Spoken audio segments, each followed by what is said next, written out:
Энэ төвийн мэдээ олон улсын улс төрийн эдийн засгийн мэдээгээр үргэлжилж байна. Америк нэгдсэн улсын улс төрийн амьдралд энэ чухал үйл явдал болох Конгрессийн дунд хугацааны сонгуул ирэх 11-р сарын 3-ны өдөр болох юм а.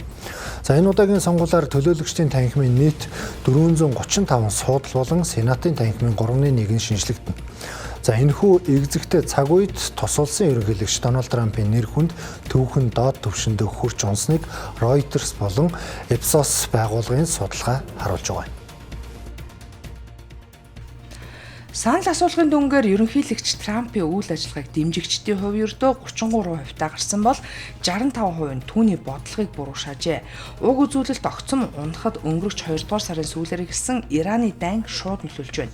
Одоогийн байдлаар Америкийн ард түмний ердөө 31% нь Ираны эсрэг цэргийн ажиллагааг дэмжиж байгаа нь өнгөрсөн 3 дугаар сард бараг 40% байсан үзүүлэлтээс эрс буурсан дүү юм а. Тэр байтугай эрх баригч бүгд найрамдах намын дэмжигчдийн дунд ч дайныг дэмжих хандлага 77%-аас 69% болж унжээ. Ерөнхийлөгч Дональд Трамп 2024 оны сонгуулиар инфляцийг хязгаарлаж урт хугацааны цэргийн мөргөлдөөнөөс зайлсхийх амлалт өгч байсан билээ.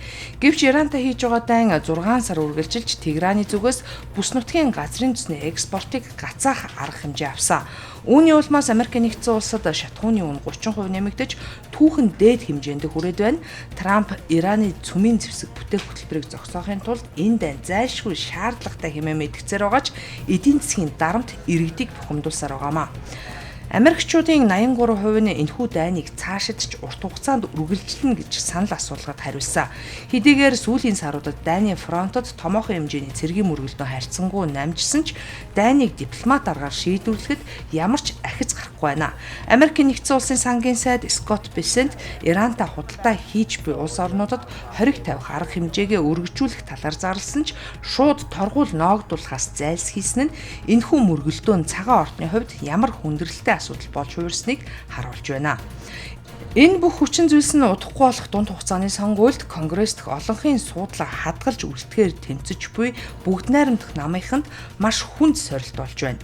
Санал асуулгад оролцсон аль ч намд харьяалагддаггүй сонгогчдын 33% нь ардчилсан намыг дэмжиж байгаа бол 19% нь бүгд найрамдах намыг сонгохоо илэрхийлжээ.